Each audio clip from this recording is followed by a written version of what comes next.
యాకోబు పత్రిక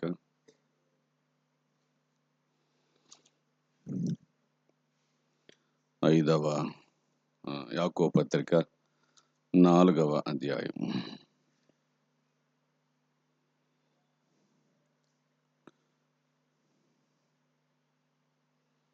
లేక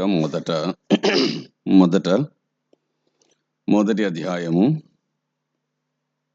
7వ వచనం. ఇట్టి మనుషుడు ద్విమనస్కుడై తన సమస్త మార్గముల యందు స్థిరుడు గనుక తలంచరాదు. 4వ అధ్యాయం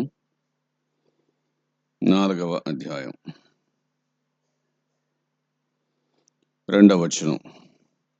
మీరు ఆశించుచున్నారు గాని మీకు దొరకట్లేదు, నరహత్య చేయుదురు, మత్సరపడుదురు గాని సంపాదించుకొనలేరు, పోట్లాడుదురు, యుద్ధం చేయుదురు గాని దేవుని అడగనందున మీకేమీ దొరకదు. 3వ వచనం. మీరు అడిగినను మీ భోగముల నిమిత్తమై వినియోగించుకొంటకై దురుద్దేశంతో అడుగుతారు గనుక మీకేమీ దొరకటలేదు. వ్యభిచారిణులారా, ఈ లోక స్నేహము దేవునితో వైరమని మీరు ఎరగరా?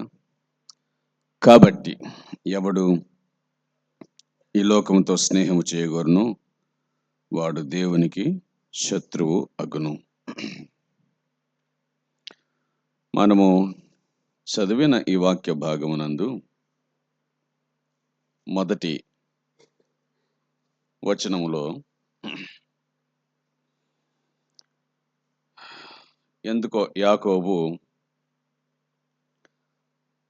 ప్రారంభ వచనాల్లో ఓర్పు అనే మాటను ప్రస్తావిస్తూ ఓర్పుకు అవసరమైన జ్ఞానాన్ని గురించి మాట్లాడుతూ, వీళ్ళెవరికైనా జ్ఞానం కొదవగా ఉంటే దేవుని అడగవలను అని అన్నాడు. ఇక్కడ దేవుణ్ణి అడగవలెను అని అన్నాడు. ఇది వ్యక్తిగతమైన బాధ్యత. దేవుణ్ణి అడగవలెను అంటే వ్యక్తిగతమైన బాధ్యత అని అర్థం. వ్యక్తిగతమైన బాధ్యత అంటే నువ్వే అడగాలి. వ్యక్తిగతమైన బాధ్యత అంటే నువ్వే అడగాలి. అడిగించవలెను అని లేదు కదా. ఏమనుంది? అడగవలెను అనింది. నువ్వే అడగాలి. అడుగుడి మీకు ఇయ్యబడును. నువ్వే అడగాలి. వ్యక్తిగతమైనటువంటి బాధ్యత. 2వ మాట 6వ వచనంలో విశ్వాసముతో అడగవలెను అనింది. మొదటి మాట దేవుణ్ణి అడగవలెను అని, 6వ వచనంలో విశ్వాసముతో అడగవలెను అనింది. అంటే ఏంటి? మన జీవితంలో అడగటం ఒక్కటే సరిపోదు. ప్రార్థన చేస్తున్నాను అంటే సరిపోదు. అక్కడ వ్రాయబడిన మాట ఏమిటంటే విశ్వాసముతో అడగవలెను అనింది. విశ్వాసముతో అడగవలెను, విశ్వాసముతో అడగవలెను, విశ్వాసముతో అడగవలెను అంటే 2 మాటలు. దేవుణ్ణి అడగవలెను. ఎవరైనా అడుగుతారు. దేవుణ్ణి అడగడం ఎవరైనా అడుగుతారు. ప్రార్థన చేస్తున్నాం అని అంటారు. దుర్మార్గులు సహా దేవుణ్ణి అడుగుతారు. అంతే కదా. తాము తప్పిదం చేసిన వారమని తెలిసినప్పటికీ కూడా దుర్మార్గులు సహా దేవుణ్ణి అడుగుతారు తప్పించమని.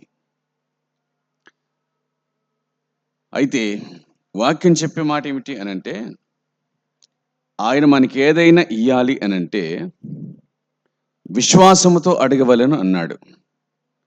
విశ్వాసముతో అడగవలనంటే విశ్వాసులు అడగవలెను. విశ్వాసులు విశ్వాసము కలవారై అడగవలెను. అయితే ఇప్పుడు అడగవలెను అనే మాట మాత్రమే సరిపోదు. విశ్వాసముతో అడగవలెను అనే మాట వ్రాయబడింది. దాని తర్వాత మరొక మాట ఇలాగున వ్రాయబడి ఉంది. 6వ వచనంలోనే సందేహింపక విశ్వాసముతో అడగవలెను. రెండు మాటలు వ్యతిరేకమైన మాటలున్నాయి. సందేహము, విశ్వాసము. సందేహము, విశ్వాసము రెండు వ్యతిరేకమైన మాటలు. అడిగేటప్పుడు అయితే సందేహం లేదా విశ్వాసం. దేవుణ్ణి అడుగుచున్నప్పుడు అయితే సందేహము లేదా విశ్వాసం. కనుక వాక్యం ఏం చెప్తుంది అనంటే, సందేహించక విశ్వాసముతో అడగవలెను. సందేహం వద్దు, విశ్వాసముతో అడుగు. సందేహం, విశ్వాసం రెండేమిటంటే, సందేహం అడ్డగించినది, విశ్వాసం తీసుకొని వచ్చేది. సందేహం అడ్డగించుతుంది, వచ్చేదాన్ని అడ్డగించేది సందేహం. విశ్వాసం అన్నటువంటిది తీసుకొని వచ్చేది, విశ్వాసం తీసుకొని వచ్చేది. సందేహించువాడు ఎవరితో సమానం అంటే, సందేహించువాడు అలలతో సమానం, విశ్వసించువాడు నిండుకుండతో సమానం. సందేహించువాడు అలలతో సమానం అంటే అవి మానుకోవు, స్థిరముగా ఉండవు, అవి ఎప్పుడు కూడా ఎగిరిపడుతూనే ఉంటాయి. కొన్నిసార్లు కొంచెం దూరం పోతాయి, ఇంకొన్నిసార్లు ఇంకొంచెం దూరం పోతాయి. అలలకు స్టాండర్డ్ ఏమి ఉండదు, ఫలాని చోటని ఆగాలని ఉండదు అలలకు. అవి ఒక చోట నుంచి మరొక చోటుకి వెళ్తాయి. వాక్యం మనకు చెప్పే సత్యం ఏంటి అంటే, సందేహించకండి, అడగండి, విశ్వాసముతో అడగండి. సందేహించువాడు గాలి చేత రేపబడి ఎగిరిపడు సముద్ర తరంగములను పోలి ఉండును అని అన్నాడు. అట్టి మనుష్యుడు 8వ వచనం, ద్విమనస్కుడు అని. అట్టి మనుష్యుడు ద్విమనస్కుడు. దేవుడు మనిషిని ఏక మనస్కునిగా సృష్టించినాడా, ద్విమనస్కునిగా సృష్టించినాడా? ఏక మనస్సు కాబట్టి దేవుడు చెప్పిన మాట విన్నాడు. ఏక మనస్సు కాబట్టి దేవుడు చెప్పిన మాట విన్నాడు. ఏక మనస్సు కాబట్టి భార్యాభర్తలు ఇద్దరు కూడా సంతోషంగా జీవించినారు. ఏక మనస్సు కాబట్టి పాపము ప్రవేశించకుండా వాళ్ళు బతికినారు. ఏక మనస్సు కాబట్టి. ఎప్పుడైతే రెండవ మనస్సు కూడా ప్రవేశించిందో, మొట్టమొదట దేవుడి మీద సందేహం కలిగింది. కాబట్టి ఏక మనస్సు అనేటువంటిది దైవ సృష్టి, దేవుడిచ్చింది మనిషికి. ఏక మనస్సు మనిషికి దేవుడిచ్చిన మనస్సు, అది దైవ సృష్టి. ఎందుకంట అంటే వాక్యం ఇలాగని చెప్తుంది. ఏం చెప్తుంది? 23వ అధ్యాయము యోబు గ్రంథము, 23వ అధ్యాయం యోబు గ్రంథము 13వ వచనం. 23వ అధ్యాయం యోబు గ్రంథం 13వ వచనంలో వ్రాయబడిన మాట ఏముంది అక్కడ? ఏక మనస్సు కలిగిన వాడు, ఆయన ఏక మనస్సు కలిగిన వాడు. ఏక మనస్సు కలిగిన వాడు, ఏక మనస్సు కలిగిన వాడు మార్పు లేనివాడు, మారడు. ఏక మనస్సు కలిగిన వాడు మార్పు లేనివాడు, మారడు. ఎందుకు మారడు? అది తన స్వభావం కాదు.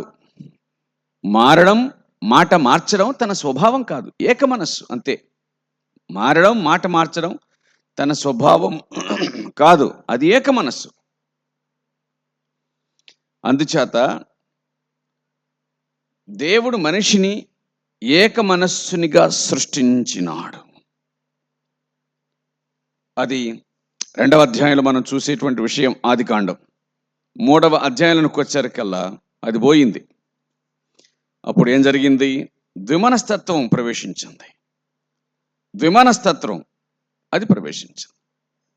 అందువలన కీర్తనాకారుడైన దావీదు తన కీర్తన 86వ కీర్తనలో 11వ వచనం 3వ లైన్ చదివితే, నీ నామమునకు భయపడినట్లు నా హృదయమునకు ఏక దృష్టి అనింది.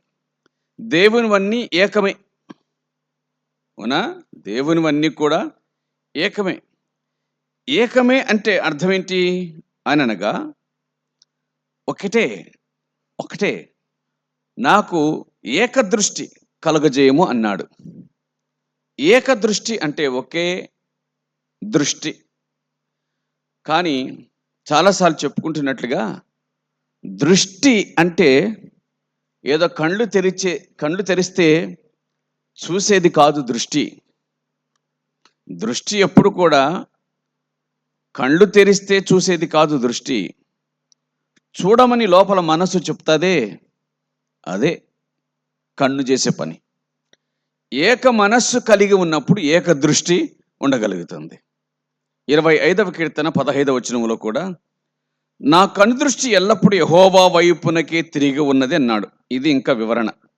ఏక దృష్టి అంటే నా కనుదృష్టి ఎల్లప్పుడూ యెహోవా వైపునకే తిరిగి ఉన్నది అన్నాడు. అంటే నేనంటూ చూస్తే ఇంకా ఆయనని చూస్తా. నాకు ఆయనే కనిపిస్తున్నాడు, నాకు ఆయనే కనిపిస్తూ ఉన్నాడు. తూర్పునకు చూసేవానికి పడమర కనిపించదు, కానీ దక్షిణ వైపు తిరిగితే కొంచెం ఓరచూపు చూస్తే పడమర కనిపిస్తుంది, తూర్పు కూడా కనిపిస్తుంది దక్షిణం వైపు తిరిగినప్పుడు. అంతే కదా? ఏకదృష్టి, నీ విషయమై నాకు ఏకదృష్టి కలిగించుము అని అన్నాడు. కాబట్టి ఆయన ఏం కోరుచున్నాడు అంటే ఏకత్వాన్ని కోరుచున్నాడు అనే విషయం దేవుని గ్రంథం మనకు జ్ఞాపకం చేస్తూ ఉంది. సరికదా?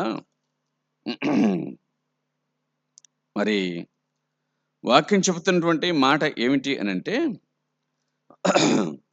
నాకు ఏకదృష్టి కలిగించుము అని అన్నాడు కదూ.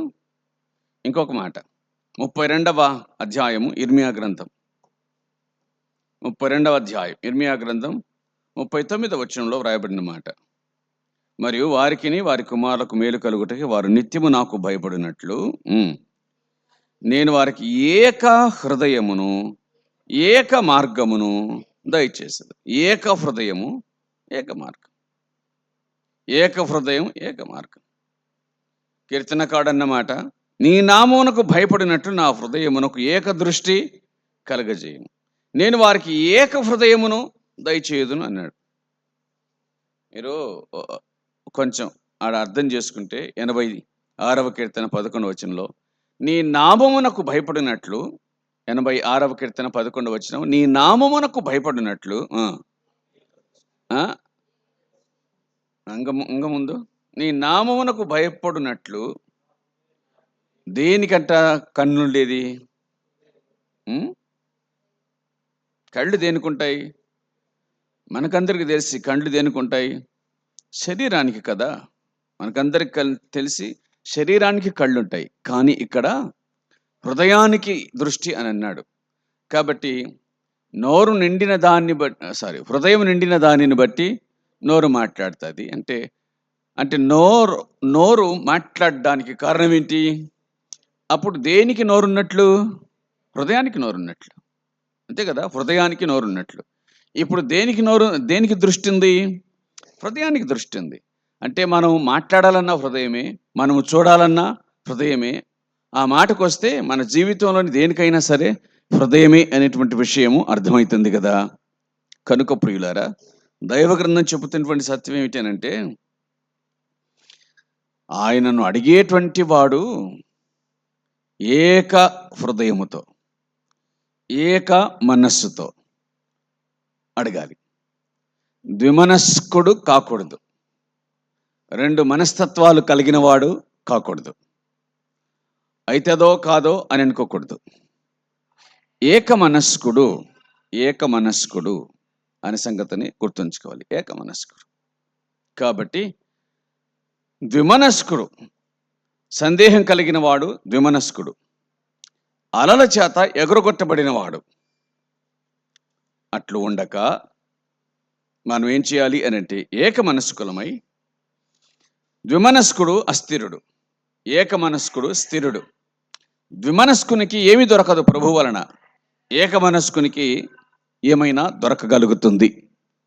కాబట్టి అట్టివాడు ద్విమనస్కుడు అనే మాట వ్రాయబడింది కదూ. ద్విమనస్కులము కాకుండా ఏక మనస్కులమై ఉండాలి అనే విషయం దైవ గ్రంథం మనకు జ్ఞాపకము చేస్తూ ఉంది. ఏక మనస్కులుగా ఉండండి. దేవుని అడగండి, అయితే విశ్వాసంతో అడగండి. అడిగేటప్పుడు సందేహాన్ని వదిలేయండి. విమనస్కులు కాకండి, ఒకే మనస్సు కలిగి ఉండండి. దేవునికి నచ్చేది ఒకే మనస్సు. ఆయన ఎవరితోనైనా కాంటాక్ట్ పెట్టుకోవాలంటే ఏక మనస్కుతోనే కాంటాక్ట్ పెట్టుకుంటాడు. ఆయన కళ్ళకు తన కళ్ళను అప్పగించిన వానితోనే కాంటాక్ట్ పెట్టుకుంటాడు ఆయన. ఆయన హృదయానికి తన హృదయాన్ని అప్పగించిన వానితోనే ఆయన కాంటాక్ట్ పెట్టుకుంటాడు. అవసరమైనప్పుడు నీ హృదయం, లేనప్పుడు నా హృదయం అనుకుంటే కుదరదు. తర్వాతి మాట, యాకోబు పత్రిక 4వ అధ్యాయం, యాకోబు పత్రిక 4వ అధ్యాయం 2వ వచనం. మీరు ఆశించుచూ ఉన్నారు, మీరు ఆశపడుతున్నారు. జీవితం కావాలనుకుంటున్నవి, కోరుకుంటున్నవి ఇవన్నీ ఉండొచ్చు, అది వాస్తవం. మీరు ఆశపడుతున్నారు కానీ దొరకటం లేదు. ఆశపడుతున్నారు కానీ దొరకటం లేదు. దొరకటం కోసం ఏం చేస్తున్నారంటే నరహత్య చేస్తున్నారు. దొరకడం కోసం నరహత్య చేస్తున్నారు. నరహత్య అక్కర్లేదు. ఈ మనిషి ద్వారా ఏమైనా దొరుకుతుందంటే ఆ మనిషిని గూర్చి చెడ్డగా మాట్లాడితే అది నరహత్య కదా. ఎదురుగా ఉన్న మనిషి ద్వారా ఏమైనా దొరుకుతుందేమోనని ఆ మనిషికి పడని మనిషిని గూర్చి ఏమని చెప్తే ఏమవుతుంది? అది నరహత్యే. నరహత్య చేస్తారు, దొరకదు. మీరు ఎంత పొగిడినా ఈ మనిషిని కదలడు, మీకు దొరకదు. మత్సరపడతారు, అవతలి వాళ్లకు వారికి ఉన్న స్థితిని గూర్చి మత్సరపడతారు కానీ దొరకదు. అప్పుడు ఏం చేస్తారంటే మరి అదొక కారణం. ఆశిస్తారు, దొరకదు. హత్య చేస్తారు, దొరకదు. మత్సరపడతారు, దొరకదు. దేవుణ్ణి అడగరు, అందుకు దొరకదు. అవునా? దేవుని అడగరు, దొరకదు. అయినా నరహత్య చేసేవాళ్ళు, మత్సరపడే వాళ్ళు కూడా దేవుణ్ణి అడిగితే దొరుకుతుందా? దొరకదు కదా. దేవుని అడగనందున దొరకదు. 3వది, అడిగినా దొరకదంట. అడగకపోయినా దొరకటం లేదులే, అడగడం లేదు కాబట్టి దొరకడం లేదులే అనుకుంటే అడిగినా కూడా దొరకడం లేదంట. అడిగిన ఎందుకు దొరకట్లేదు అని అంటే మీ భోగముల నిమిత్తమై అడుగుతున్నారు. భోగము నిమిత్తం అడుగుతున్నారంట. అవసరం నిమిత్తం అడగటం లేదు, భోగం నిమిత్తం అడుగుతున్నారు గనుక దొరకట్లేదు. ఎందుకు? వ్యభిచారిణులారా అని అన్నాడు. అంటే అర్థం తెలుసు కదా. కనుక దాని అర్థం ఏమిటి అని అంటే మీకు ప్రభువు కావాలి, లోకం కావాలి. ప్రభువు కంటే మించి లోకం కావాలి. ఎవరిని విశ్వసించినారో ఆయన కంటే మించి, అంటే మీకోసం ఎవరు ప్రాణం పెట్టారో ఆయన కంటే మించి లోకం కావాలి మీకు. మిమ్మల్ని ఎవరు వరించినారో ఆయన కంటే మించి లోకం కావాలి. మిమ్మల్ని ప్రేమించే వానికంటే మీరు ప్రేమించే లోకం మీకు కావాలి. వ్యభిచారిణులారా అని సంబోధించినాడు. అందువలన మీరు ప్రయత్నం చేస్తారు కానీ అది మీకు దొరకదు, అది మీకు దొరకదు అని ఆయన చాలా గట్టిగా చెప్పాడు. ఈ లోక స్నేహం దేవునితో వైరమని మీరు ఎరగరా? ఈ లోకంతో స్నేహం చేయవాడెవడో, ఈ లోకంలో బతికేవాడెవడో కాదు, ఈ లోకంతో స్నేహము చేయవాడెవడో. స్నేహం అంటే ఏమని అర్థం? సన్నిహితం. సన్నిహితం సన్నిహితం అంటే ఏంటి? కలిసిపోవడం అంటే. లోకంతో స్నేహం అంటే నీకు లోకం మనసు తెలుసు, లోకమునకు నీ మనసు తెలుసు, అదే స్నేహం. కాబట్టి స్నేహం చేయగోరువాడు దేవునికి శత్రువు. లోకంతో స్నేహం చేయగోరువాడు దేవునికి శత్రువు. దేవునికి శత్రువు దేవుని అడిగితే దొరుకుతుందా? దొరకదు. దేవుని శత్రువు దేవుని అడిగితే దొరుకుతుందా? దొరకదు. దొరకదు. కాబట్టి ఏం చేయాలి అంటే ఇలాగున వ్రాయబడి ఉంది. ఏం చేయాలి అంటే 7వ వచనం, దేవునికి లోబడి ఉండండి, అపవాదిని ఎదిరించండి. 8వ వచనం, మీ చేతులను శుభ్రం చేసుకోండి. 8వ వచనం, మీ హృదయములను పరిశుద్ధపరచుకోండి. మీరు వ్యాకుల పడండి, దుఃఖపడండి, ఏడవండి, మీ ఆనందాన్ని చింతకు మార్చుకోండి, ప్రభు దృష్టికి మిమ్మల్ని మీరు తగ్గించుకోండి, అప్పుడు మీరు ప్రతిఫలాన్ని పొందుతారు అని స్పష్టంగా చెప్పాడు యాకోబు. కాబట్టి దేవుని వాక్యం మనకు సెలవిస్తున్న సంగతి ఏమిటి అని అంటే, ఆయన వలన మనకేమైనా దొరకాలి అంటే, ఆయన వలన మనకేమైనా దొరకాలి అంటే 7వ వచనం బాగా చెప్తుంది. దేవునికి లోబడి ఉండండి, అపవాదిని ఎదిరించండి, దేవుని యొద్దకు రండి, మీ చేతులను శుభ్రం చేసుకోండి, దిమనస్తత్వాన్ని వదిలిపెట్టండి, 2 మనస్సులను విడిచిపెట్టండి, మీ హృదయాలను పరిశుద్ధపరచుకోండి, ఏక మనస్కులు కండి. ఇంతకుముందు ఏ విషయాలు సంతోషించారో దుఃఖపడండి, ఏడవండి, మీ నవ్వు దుఃఖానికి మార్చుకోండి, ప్రభు దృష్టికి మిమ్మల్ని మీరు తగ్గించుకొనండి, అప్పుడు ఆయన మిమ్మను హెచ్చించును. కాబట్టి ఇవి మనము చేయవలసినవి అని దేవుని వాక్యం చెబుతుంది. ఇవి మనము చేయవలసినవి, అలాగున మనము చెయ్యాలని దేవుని గ్రంథం మనకు గుర్తు చేస్తుంది. మనం అట్లు చేసిన ఎడల ఆయన మనకు సహాయమును అనుగ్రహిస్తాడు. అట్లు చేసిన ఎడల మన ప్రార్థన ఆయన వింటాడు. అట్లా కాకుండా మన దారి మందే, మనం చేసేది మనమే, ప్రార్థనే అని అంటే కుదరదని దేవుని వాక్యం గట్టిగా చెప్తుంది. మనము ప్రార్థన చేయటం అన్నటువంటిది పరిశుద్ధుడైన దేవుని సన్నిధిలో నిలవటం. ఆయన సన్నిధిలో నిలవాలి అని అంటే ఆయన దృష్టికి మనం ఎట్టివారమై ఉండాలో ఆలోచన చేసుకోవాలి. ఆయన సన్నిధికి రాగానే మన ద్విమనస్తత్వం కనబడుతుంది. ఆయన సన్నిధికి రాగానే మన హృదయంలో ఉన్న కాపట్యం కనబడుతుంది. ఆయన సన్నిధిలోనికి రాగానే మన హృదయ మాలిన్యం కనిపిస్తుంది. అవన్నీ శుద్ధి చేసుకొని మీరు ఆయన దగ్గరికి రండి, అప్పుడు ఆయన మీ ప్రార్థనను ఆలకిస్తాడు, అప్పుడు ఆయన మీ మనవులు అంగీకరిస్తాడు, అప్పుడు ఆయన మీకు సహాయము చేస్తాడు అని దేవుని వాక్యం చెబుతుంది. ఏది ఏమైనప్పటికీ కూడా ఒకటి సత్యం, ఏక మనస్కులు కండి, ఏక మనస్కులు కండి, ఏక మనస్కులు కండి. ఎందుకు? ద్విమనస్కులకు ప్రభు వలన ఏమీ దొరకదు. ఏక మనస్కులు అని అంటే ఎట్టి పరిస్థితుల్లోనైనా సరే కదలని వారు, చలనం లేని వారు. పరిస్థితులు వాళ్ళను మార్చవు. కొన్నిసార్లు మంచోడని మనం అప్పిస్తాం, కానీ మళ్ళీ అడిగితే ఇవ్వడు, తప్పించుకొని తిరుగుతాడు. అరే ఏమిటి మనిషి సంగతి, చాలా మంచోడుగా ఉన్నాడు కదా అంటే పరిస్థితులు మార్చేసినాయి. కానీ ఏక మనస్కుడు పరిస్థితులను బట్టి మారడు.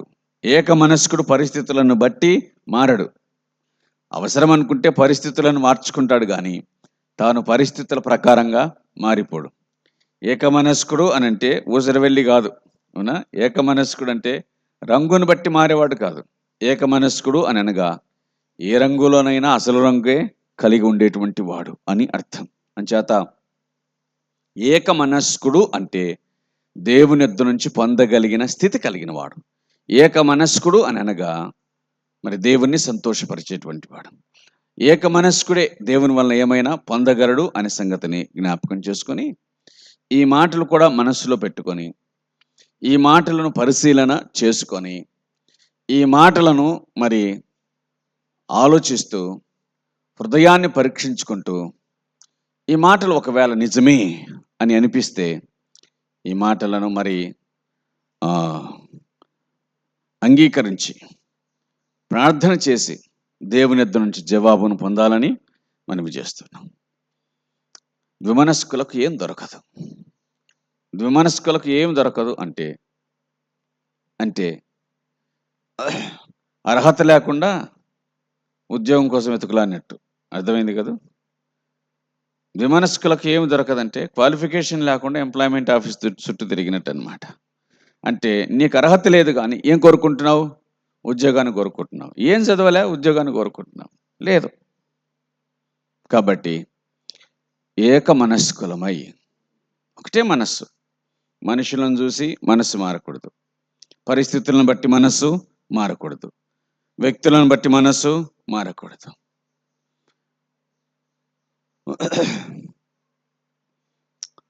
అంచేతటి మనస్సు కలిగి దేవుని అడుగుదాం. ప్రభు కనికరం చూపిస్తాడు, సహాయం చేస్తాడు, క్షేమాన్ని అనుగ్రహిస్తాడు. ప్రభు ఈ మాటలను మన వినికిడిలో దీవించును గాక. ఆమేన్. మంచిది. ప్రార్థన మొదలు పెట్టండి.